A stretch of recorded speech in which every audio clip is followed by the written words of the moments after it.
myself Nikita Shinde. In today's video, we will be continuing with the part 2 of the Indian Constitution, which deals with the citizenship.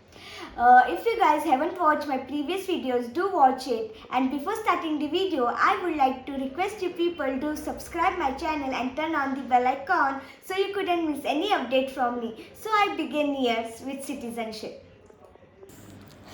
The Citizenship Act 1955 was enacted by the Parliament in the sixth year of the Republic of India. The Citizenship Act 1955 gives a broad provision regarding acquisition of citizenship, overseas citizenship, and termination of citizenship. Originally, the Citizenship Act of 1955 provided for Commonwealth citizenship as well. However, the Citizenship Amendment Act of 2003 repealed this provision. Whatever is mentioned in the Citizenship Act 1955 was repealed by the Citizen Amendment Act of 2003. उसका repeal किया गया था. The following are some of the other constitutional provisions concerning citizenship. No one shall be deemed to be a citizen of India if he has voluntarily acquired the citizenship of any foreign state. वो citizen नहीं रहेगा जो दूसरी country का citizenship acquire कर रहा है उसको citizenship नहीं मिलेगी. Every person who is or is deemed to be a citizen of India shall continue to be so subject to the provision of any law made by parliament. जो citizenship है जो भी law बना जाएगा उसको follow करना पड़ेगा. Parliament shall have the authority to make any provision regarding the acquisition and determination of citizenship as well as all the other matters pertaining to the citizenship. Parliament के पास अथॉरिटी है regarding the acquisition termination of citizenship as well as all other matters pertaining to the citizen. जो भी matter है related वो सब parliament के पास है सारे ये authority. Next we have acquisition of citizenship by birth, by descent, by registration, by naturalization, by incorporation of territory, by the government of India. Section 7. By birth, this applies to a person who are born in India territory but one of the parents or both of them are not Indian citizens. वो apply करता है उस व्यक्ति के लिए जो Indian territory में born हुआ है और but one of his parents और both of them are not Indian citizens. वो इंडियन सिटीजन्स नहीं लेकिन वो इंडिया में पैदा हुआ है so he is a citizen of India. The act specifies a cut off date for deciding the citizenship by birth irrespective of the nationality of the parents. That is 1 जुलाई 1987. जो act specify करता है वो cut off date वो है 1 जुलाई 1987 जो decide करता है citizenship. Citizenship by birth is not available for the children of foreign diplomatic personnel and those of enemy aliens posted in India. ये सिटीजनशिप उनके लिए अवेलेबल नहीं है जो embassies worked as embassies in our country and these or of an enemy aliens posted in India. जो दूसरे इसके हैं जो पोस्ट हुए इंडिया में वो उसके अंदर एक्वायर नहीं करते what we call citizenship. By descent, section 4. This method is applicable for the person born outside of India after the enactment of the constitution, but either or both of the parents are Indian national. अगर एक व्यक्ति बाहर country में हुआ है outside the India लेकिन उसके mummy papa Indian citizen है या कोई एक सिटीज़न है उनके मम्मी पापा में से कोई एक व्यक्ति इंडिया का सिटीज़न है उसको सिटीजनशिप मिलेगी डिसेंट के through. Even here the citizenship act specifies a cut off date to decide the status based on the citizenship of the parents. इसमें भी एक कट ऑफ डेट दिया जाता है जो डिसाइड करता है जो पेरेंट्स के बेस पे डिसाइड करता है citizenship. To this two processes we can gain the citizenship by the descent method. By registration, section 5, citizenship can also be acquired by the registration with the Indian government. Some mandatory rules are मतलब ये Indian government के through भी citizenship acquire कर सकते हैं जिसे registration process कहते हैं. A person of India ancestor who has lived in India for at least 7 years before filling for the registration. जो व्यक्ति अपने इंडिया में 7 साल से रह रहा है और फिर और रजिस्ट्रेशन का फॉर्म भरा उसने, तो वो व्यक्ति को मिलेगा सिटीजनशिप, क्योंकि उनके एंसेस्टर अपने इंडिया में रहे at least 7 years. Children under the age of 18 who are Indian citizens, children under the age of 18 who are Indian citizen, मतलब कोई व्यक्ति जो अंडर 18 है, जो स्पेसिफाइड डे कट ऑफ दिया है उसके अंदर जो रजिस्ट्रेशन प्रोसेस से बनते हैं, उसे भी children under the age of 18 who are Indian citizen कहा जाता है. By naturalization, Section C, if a person has been normally resident of India for a long time, he or she can apply for the citizenship by the naturalization by meeting the certain conditions set by the law. जो व्यक्ति अपने India के अंदर reside कर रहा है तो वो ज़्यादा टाइम तक, तो वो सिटीजनशिप एक्वायर कर सकता है. नेचुरलाइजेशन कोई सर्टन कंडीशन जो लॉ के अंदर आता है उससे वो नेचुरलाइजेशन को एक्वायर कर सकता है. By incorporation of territory by the Government of India, Section 7. When the Indian government incorporates a territory by an official gazette notification, it can announce that people residing in the territory from a particular date will be given the state of the citizens. मतलब Indian government भी incorporate करता है territory के साथ, जो official notification वो announce करता है, जो पीपल रिसाइड करते हैं एक टेरिटरी के अंदर और पर्टिकुलर डेट के लिए, तो स्टेटस ऑफ सिटीजन के लिए वो इनकॉपरेटिव हो जाता है. Recently due to the land boundary agreement with Bangladesh, the inhabitants of the incorporated enclaves are granted Indian citizen on registration. मतलब जो बाउंड्री एग्रीमेंट हुआ है बांग्लादेश के साथ, तो उधर के कुछ इनहैबिटेंट्स थे जो इनकॉपरेटेड थे और उनको भी सिटीजनशिप ऑन रजिस्ट्रेशन के लिए ये किया है. Single citizenship. The term single citizenship refer to the fact that all Indian regardless of where they live are citizens of India. मतलब जो वो रहते हैं उसको सिटीजन ऑफ इंडिया कहते हैं. और the Indian constitution is federal in nature, yet it grants individual single citizenship.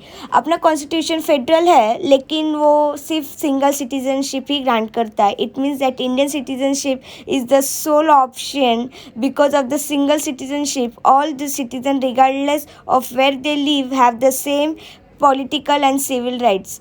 मतलब ये कहता है कि अपने पास सिर्फ सोल ऑप्शन है, क्योंकि जो सिंगल सिटीज़न है वो सारे सिटीजन्स के लिए रिगार्डलेस है जहाँ वो रहते हैं, कोई पॉलिटिकल एंड सिविल राइट्स से सेम होते हैं उनके लिए. There is no distinction made between them. उनके बीच में कुछ भेदभाव नहीं किया जाता है. The Indian constitution like the Canadian constitution establish a system of single citizenship. जो कैनेडियन कॉन्स्टिट्यूशन है उसमें भी सिंगल सिटीजनशिप प्रोवाइड किया है और प्रोवाइडेड द यूनिफॉर्म राइट्स. उनको यूनिफॉर्म राइट्स भी प्रोवाइड किए हैं, except in the few cases. किसी केस में नहीं किए उनको uniform rights to the people of India in order to foster a sense मतलब इंडिया का क्या सेंस फॉस्टर करने के लिए और fraternity and unity among them and to build an integrated Indian nation. मतलब एक फ्रेटर्निटी का और यूनिटी का सेंस बनना चाहिए अपने इंडिया के अंदर, बिल्ड होना चाहिए इंटीग्रेटेड इंडिया नेशन के लिए, इंटीग्रेटेड इंडिया नेशन होने की. Loss of citizenship. India citizens will automatically lose their citizenship if they accept the citizenship of another country. मतलब सिटीजन अपना ऑटोमेटिक सिटीजनशिप खो देगा अगर उसने दूसरे कंट्री के लिए एक्वायर करने की कोशिश की, वरना होगा उसके पास. The citizenship act 1955 provided provision for the renunciation, termination and depreciation of citizenship.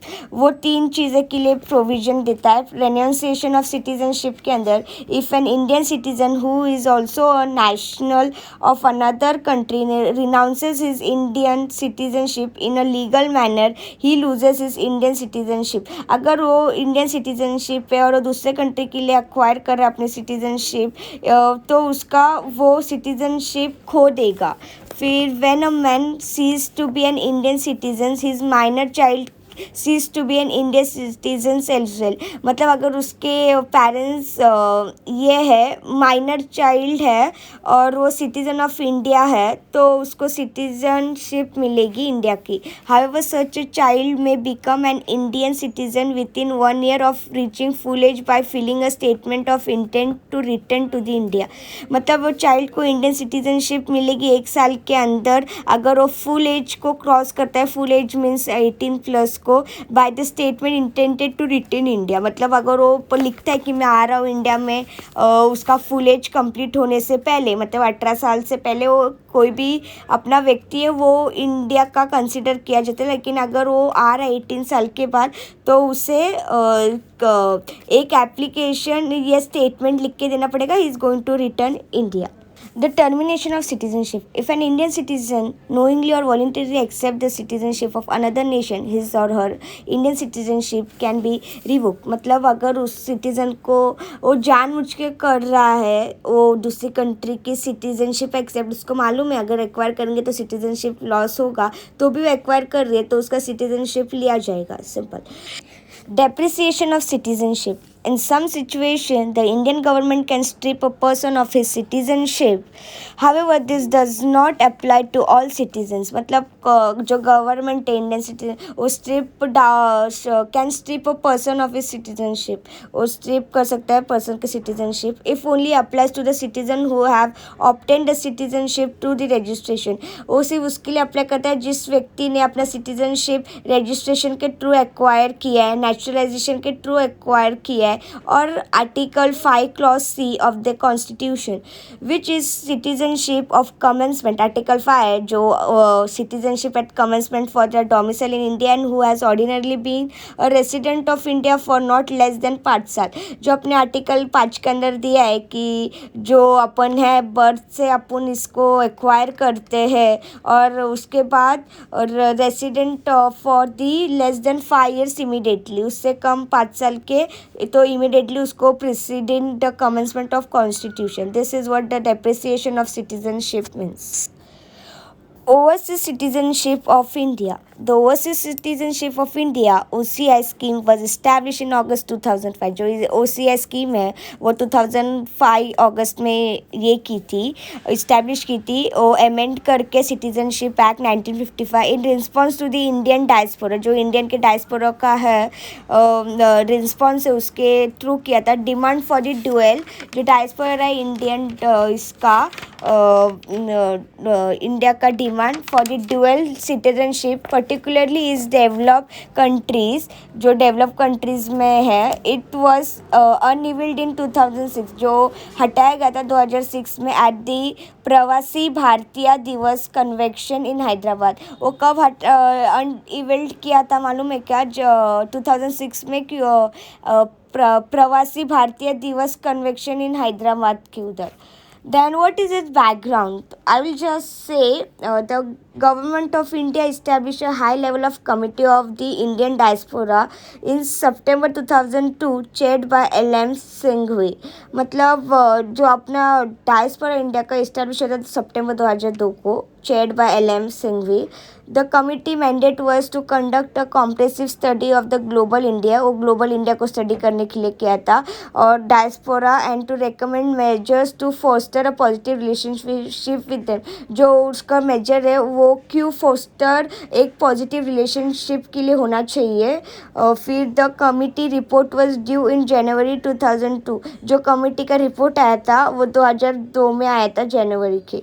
It proposed amending the Citizenship Act. उसमें क्या प्रपोज किया था? Amending the citizenship act 1955 to allow for the grant of dual उसमें से लिखा था कि dual citizenship of the person जो PI हो पर्सन ऑफ इंडियन ओरिजिन उसको ये करो फ्रॉम द सर्टन कंट्रीज. फिर उसके बाद as a result the citizenship amendment act 2003 provided for the acquisition of overseas.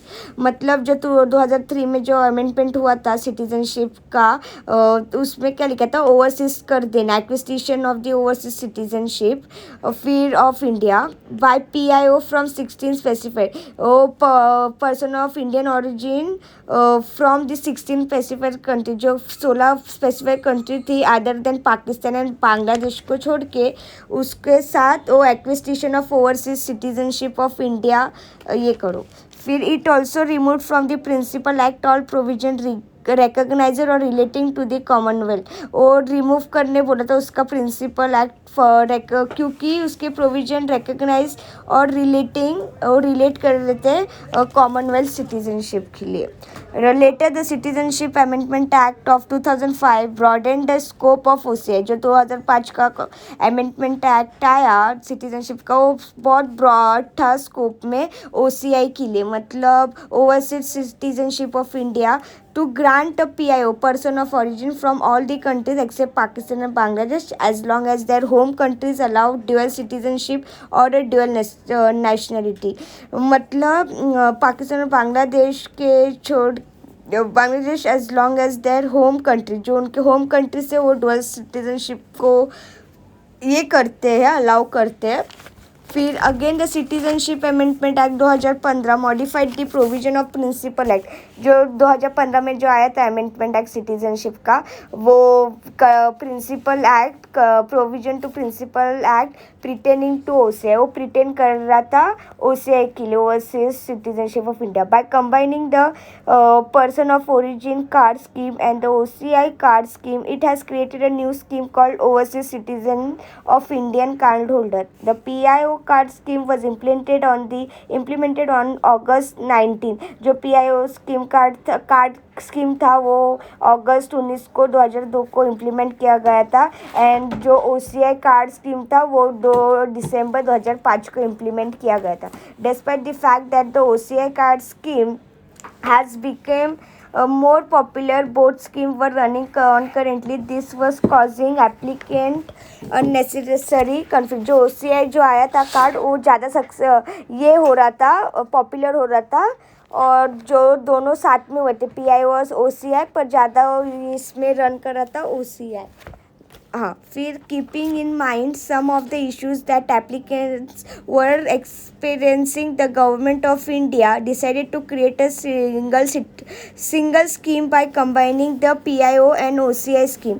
मतलब ये इश्यूज माइंड में रखते हुए वो लोग ने एक्सपीरियंस किया और एक्सपीरियंस को देखा, और फिर एक्सपीरियंस के बाद गवर्नमेंट ऑफ इंडिया ने डिसाइड किया कि सिंगल स्कीम बाय कंबाइनिंग, वो सिंगल स्कीम ही रखेंगे PIO और OCI को मिला के. As a result, the Citizen Amendment Act 2015 was enacted to achieve this goal. जो 2015 Amendment Act था वो किसके लिए था? Single scheme by combining the PIO and OCI schemes के लिए. The PIO scheme was cancelled on January 9.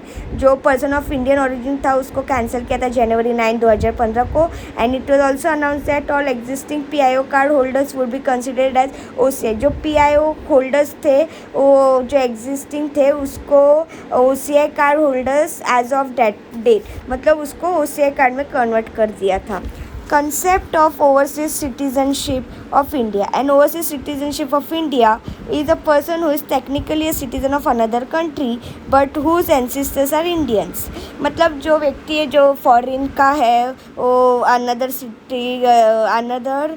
Country का है पर्सन, और उस पर उसके एंसेस्टर्स है ना वो इंडिया के हैं, तो फिर उसे कहते हैं N overseas citizen of India is a person who is technically citizen of another. वो सिटीजन किसी और कंट्री का है पर उसके एंसेस्टर्स जो है वो इंडिया के हैं. There were citizen of India on January 1950 और later unless there are were citizens of Pakistan, Bangladesh और सच कंट्री. जो बाकी के जो सिटीजन्स ऑफ इंडिया कब थे? ऑन January 26, 1950 और उसके बाद, पर unless there were what we call citizens of Pakistan and Bangladesh or such other country. Registered overseas citizens of India are granted multi-purpose and lifelong visas for visit to India. जो registered overseas citizens हैं उनको multi-purpose and lifelong visas for visits to India दिए जाते हैं. they are also exempt from registration with the foreign regional registration officer or the foreign registered officer for any length of stay in India. Stay सब के लिए ये किया जाता है. इम्पोर्टेंट प्रोविज़न क्या है उसके, OCI रजिस्ट्रेशन का द सेंट्रल गवर्नमेंट में register as an overseas citizen of India card holder. जो सेंट्रल गवर्नमेंट है वो रजिस्टर करवा सकता है as overseas citizen of India card holder.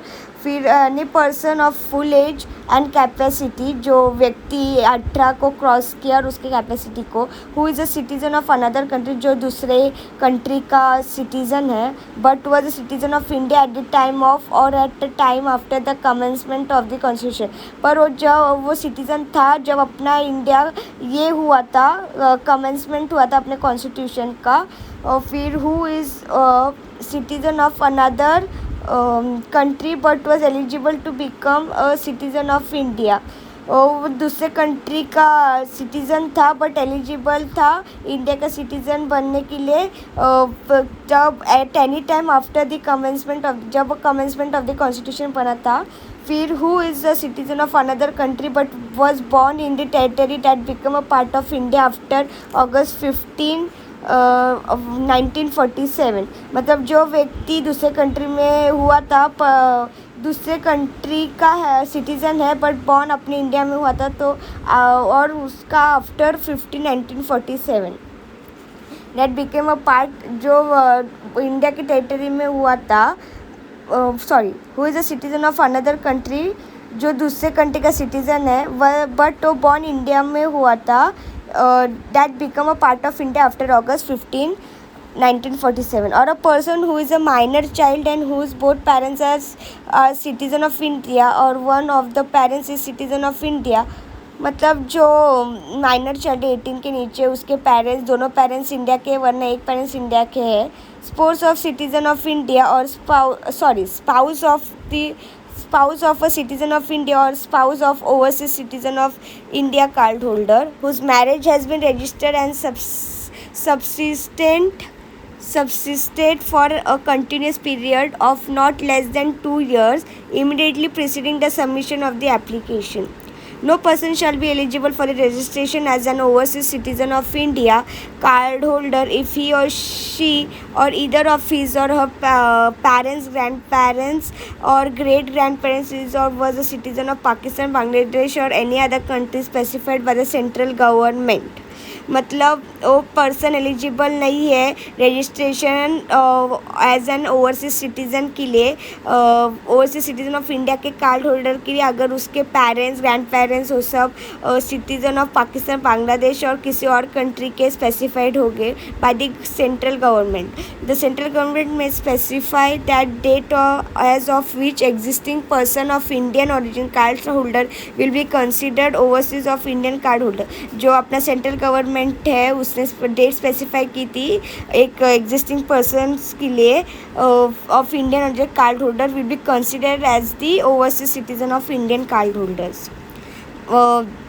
What we can call, जो ओरिजिन है अपने कार्ड होल्डर्स के, इंडियन ओरिजिन कार्ड होल्डर के, वो कंसिडर किए जाएंगे overseas citizens of Indian card holder के लिए. Notwithstanding anything in the point, first the central government may, if it is satisfied that special circumstances exist, मतलब जो central government है जो सेटिस्फाइड है स्पेशल सर्कमस्टेंसेस में एग्जिस्ट करते, जैसे register a person as an overseas citizen of India card holder, जैसे वो रजिस्टर करता है एक सिटीज़न को, एक व्यक्ति को overseas citizen of India card holder के लिए after recording the circumstances and writing. उस जब वो रिकॉर्ड करता है उसके सर्कमस्टेंसेस और उसके राइटिंग पे, इन राइटिंग उस लिखित देते हैं तब.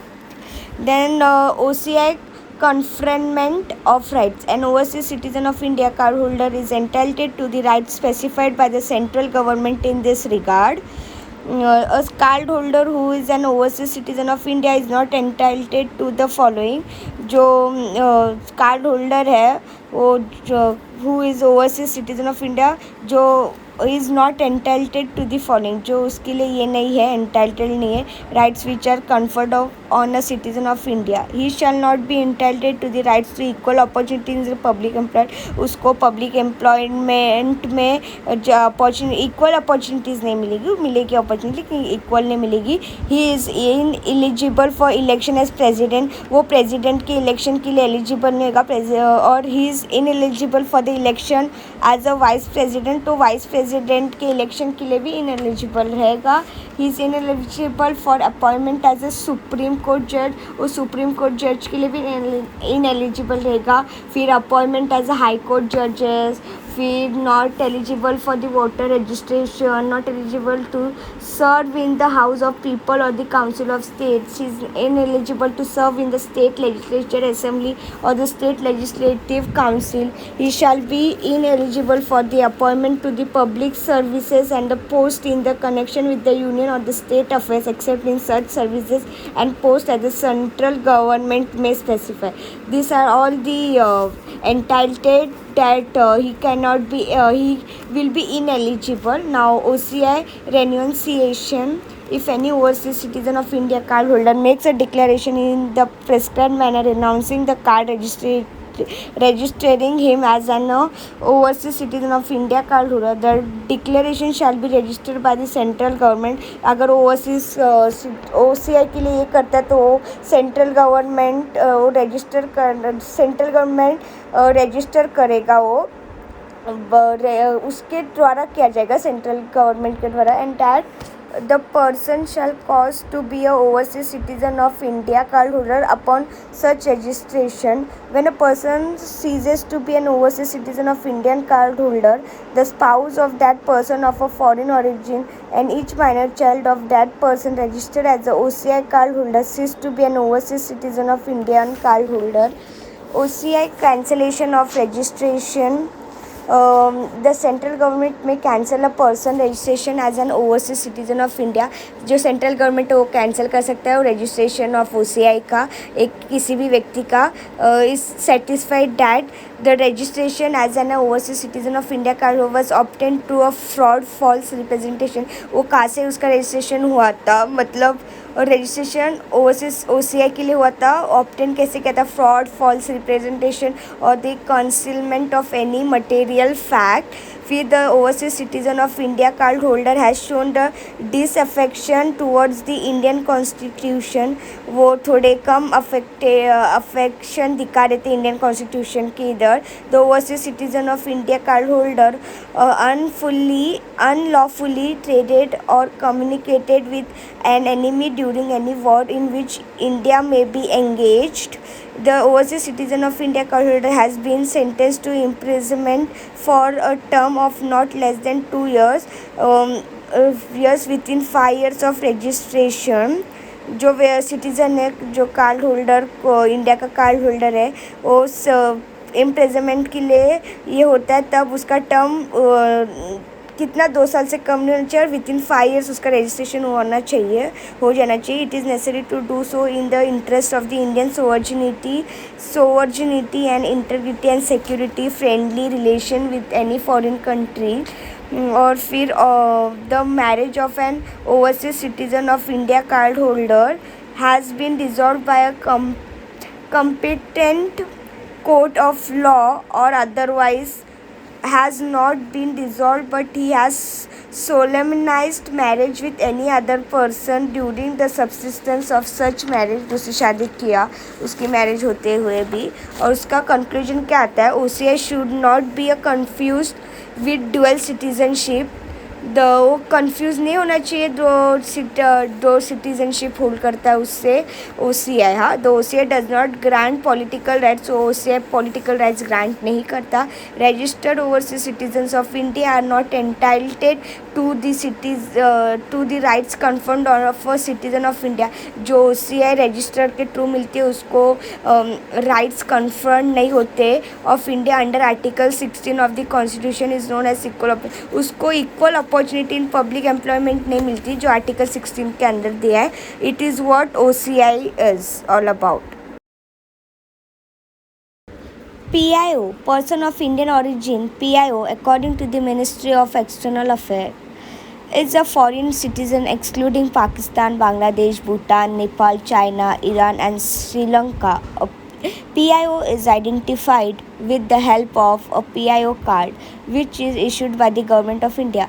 जो PIO है पर्सन ऑफ ओरिजिन, वो किस तरह से आइडेंटिफाई होता है, जो उसके पास PIO का कार्ड होता है. Second, as on date all person of Indian origin or PIO card holders with a valid PIO card as on 9th January 2015 are deemed to be an overseas citizen of India. Card holders, in terms of the notification issued by the Ministry Home Affairs on the 9 January 2015. Eligible, any person who or whose parents or grandparents were born in India. Eligible कोई भी PIO के लिए जिसके parents India में born हुए हैं, defined in the government of Indian act, जो government act के अंदर दिया है 1935 के अंदर, as originally enacted, and who was ordinarily residing in any country outside India was eligible.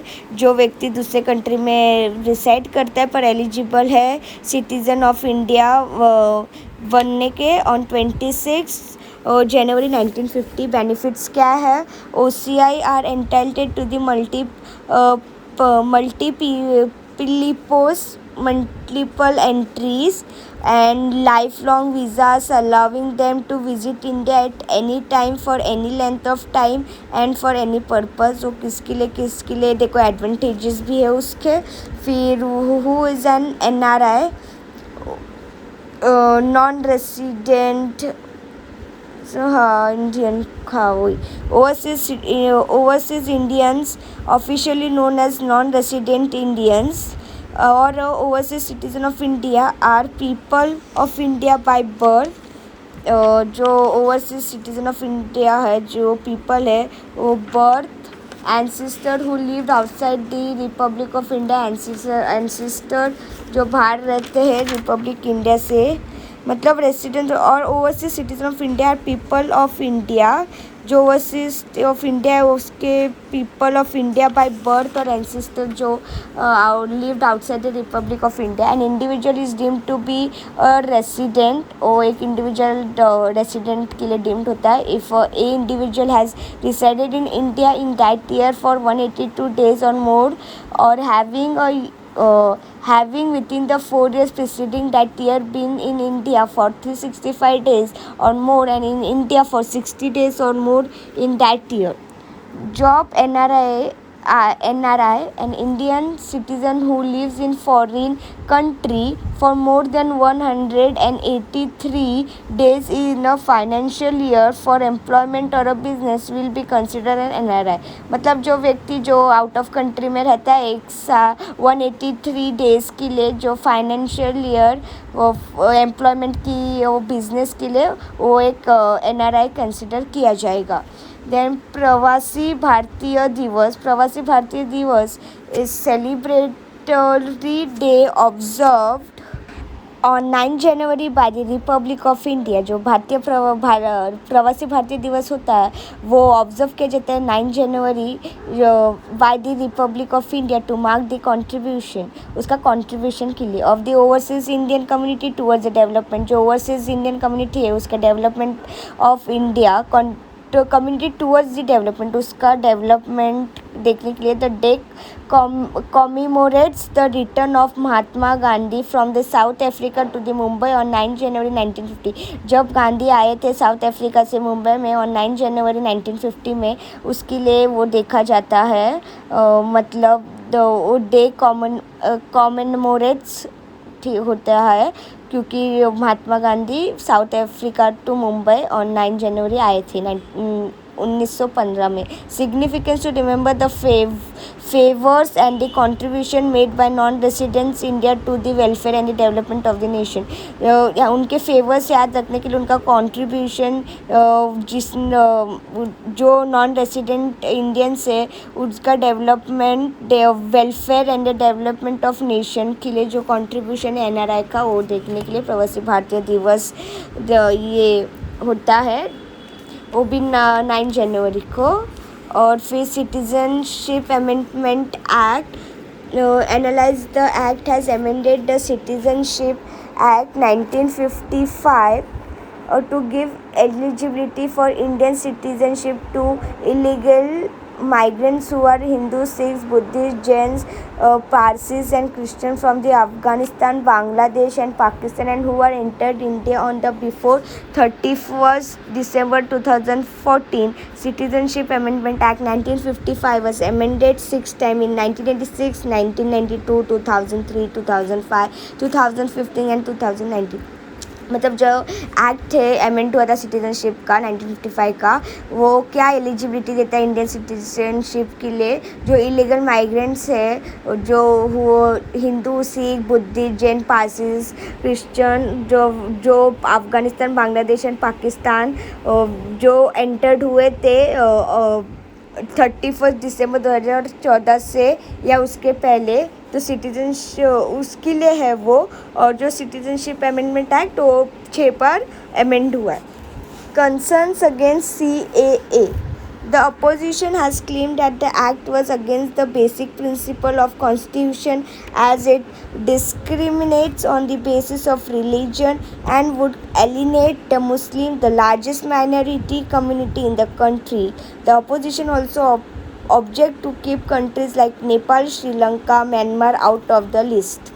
मतलब जो अपोजिशन है वो has claim that act was against, जो इसके अगेंस्ट थे अपोजिशन, उसने क्या क्लेम किया, वो जो principles of the constitution is as in discriminates on the basis of जो रिलीजन को डिस्क्रिमिनेट करता है, जो would eliminate Muslim from the largest minority community, जो लार्जेस्ट माइनॉरिटी है मुस्लिम का उसको एलिमिनेट करता है कंट्री से। जो opposition also object to keep countries like, जो अपोजिशन है जो CAA के अगेंस्ट है, वो ये भी कहता है कि नेपाल, श्रीलंका, म्यांमार को इस लिस्ट से बाहर रखो।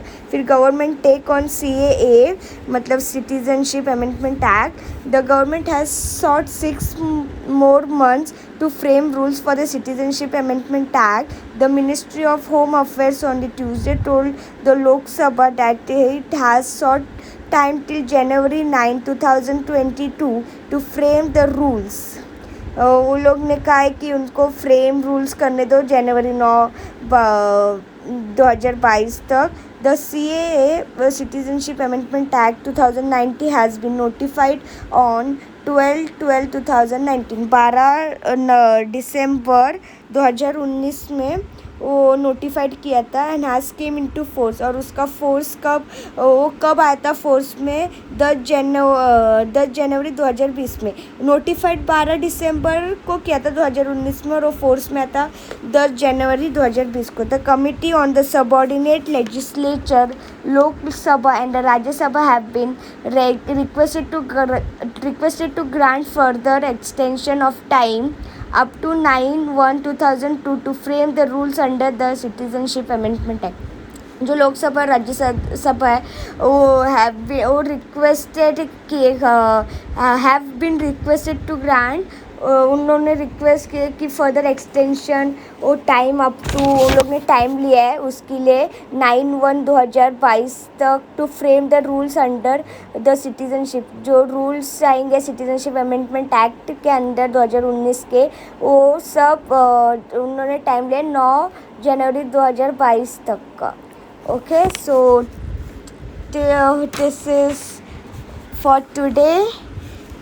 Thank you for listening to me patiently. Really, thank you so much.